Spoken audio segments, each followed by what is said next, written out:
We continue to follow breaking news out of New York, where a jury just awarded E. Jean Carroll $83.3 million in her defamation case against former President Trump. You can see a very jubilant E. Jean Carroll there on your screen as she exits the courthouse. Yeah, a huge smile, more than $83 million.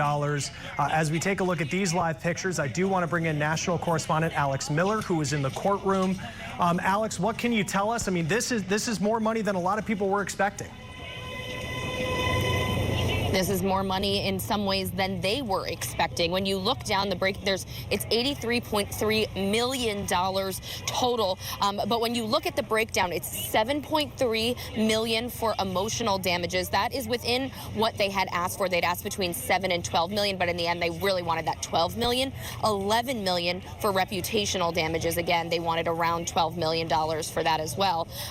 It's what they decided for punitive damages. $65 million for punitive damages. This was the third part of this case. So the first part of the case is that there were 2 days worth of statements that the former president made that the team said ruined E. Jean Carroll's reputation. The punitive damages are what they said they needed to deter him from continuing to speak about E. Jean Carroll. And this is a huge message from the jury that they thought she should be awarded $65 million. One of the things that her attorneys were saying during the closing arguments were that Donald Trump is a multi-billionaire, and that if you don't award a high number, they didn't believe that any real damage would be done, any real deterrent would be done. So they were asking for a very big number, but undoubtedly $65 million just to deter him is quite a lot.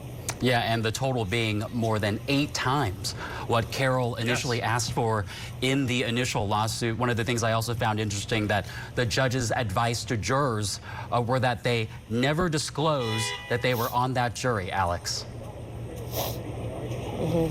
Yeah, I mean, there's a huge concern for safety here. The jurors were brought to a separate location during this trial. They all met up at a different place. Then they were brought in unmarked cars and brought in through separate entrances.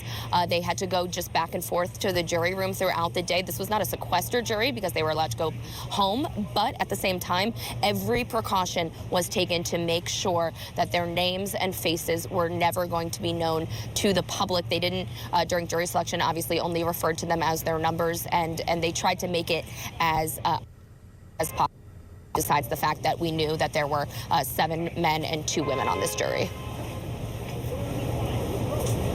Well, Alex Miller for us live in New York. Alex, thank you.